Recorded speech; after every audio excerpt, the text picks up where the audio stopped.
क्या आप जानते हैं कि एक ऐसा विष निकला था जो पूरे ब्रह्मांड को कुछ ही क्षणों में नष्ट कर सकता था। समुद्र मंथन की संपूर्ण कथा जानिए। नीलकंठ, महादेव, अमृत कलश, राहु केतु और माता लक्ष्मी का रहस्य। आइए दोस्तों, वीडियो में जानते हैं। और क्या आप जानते हैं कि उसी समुद्र से माता लक्ष्मी, चंद्रमा, ऐरावत, कामधेनु और अमृत जैसे दिव्य रत्न प्रकट हुए थे।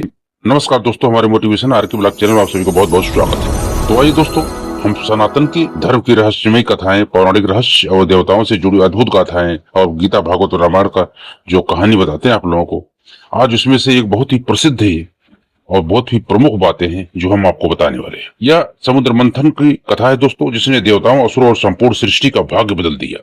एक समय दुर्वासा आरसी के श्राप के कारण देवताओं की शक्ति क्षीण हो गई।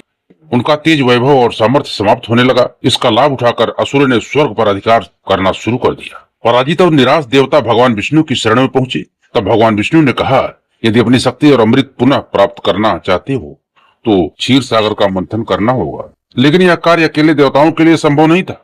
इसीलिए देवताओं और असुरों ने मिलकर समुद्र मंथन करने का निर्णय लिया। समुद्र से सब प्राप्त करने के लिए मिलकर कार्य करना होगा। यदि अमृत मिलेगा तो असुर भी इस मंथन में भाग लेंगे। मंदराचल पर्वत को मथनी बनाया गया और नागराज वासुकी को रस्सी, देवता वासुकी की पूंछ की ओर और असुर उसके फन की ओर खड़े हुए।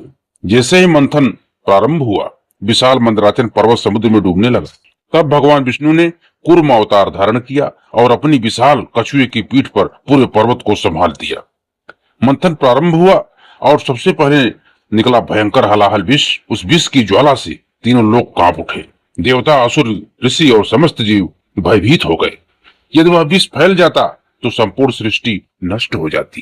तब सभी देवी देवता पहुंचे और महादेव से रक्षा की प्रार्थना की। देवताओं की करुण पुकार सुनकर महादेव ने अपनी आंखें खोली। उन्होंने तीनों लोगों की ओर देखा और कहा, इस सृष्टि की रक्षा के लिए कालकूट विष को मुझे स्वयं ग्रहण करना होगा। महादेव ने समस्त कालकूट विष अपनी हथेली एकत्र किया और उसे ग्रहण कर लिया। पार्वती जानती थी कि यह विष संपूर्ण सृष्टि को नष्ट करने की शक्ति को अपने दिव्य हाथों में थाम लिए हैं। इनके प्रभाव से भगवान शिव का कंठ गहरे नीले रंग का हो गया। सृष्टि की रक्षा के लिए किए गए इस कर्म के कारण सदैव के लिए वे नीलकंठ महादेव कहलाए। देवताओं ने जयकारा की। यह शांत होने के बाद समुद्र मंथन पुनः प्रारंभ हुआ। देवता और असुर पूरी शक्ति के साथ मंथन करने लगे, जिन्हें देखकर समस्त ब्रह्मांड चकित रह गया। अब समुद्र से एक एक करके दिव्य रत्न प्रकट होने लगे। सबसे पहले प्रकट हुई कामधेनु, जो सभी इच्छाओं को पूर्ण करने वाली दिव्य गाय थी। समुद्र मंथन से अगला दिव्य रत्न प्रकट हुआ, दिव्य श्वेत अश्व। उसका तेज सूर्य के समान चमक रहा था।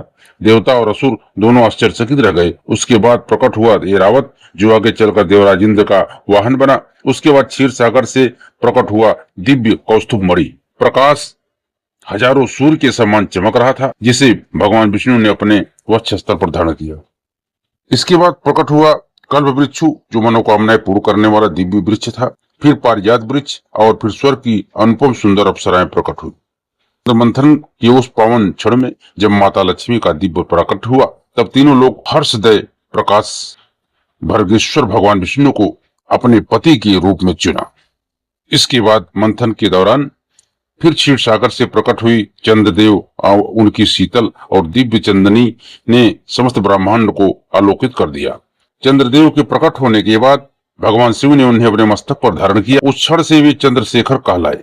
समस्त ब्रह्मांड को शांति और संतुलन प्रदान करने लगी। इसके बाद आयुर्वेद के देवता भगवान धन्वंतरी प्रकट हुए। उनके हाथों में अमृत से कलश भरा हुआ था। अमृत को देखते ही देवताओं और असुरों के बीच संघर्ष छिड़ गया। दोनों पक्ष अमर होना चाहते थे। अमृत पर पहला अधिकार हमारा है या अमृत सभी के लिए है? हे देवी, हे देवताओं और असुरों, विवाद मत करो। मैं स्वयं न्यायपूर्वक अमृत का वितरण करूंगी। मोहिनी के अद्भुत और अलौकिक सौंदर्य को देखकर सभी असुर मोहित हो गए।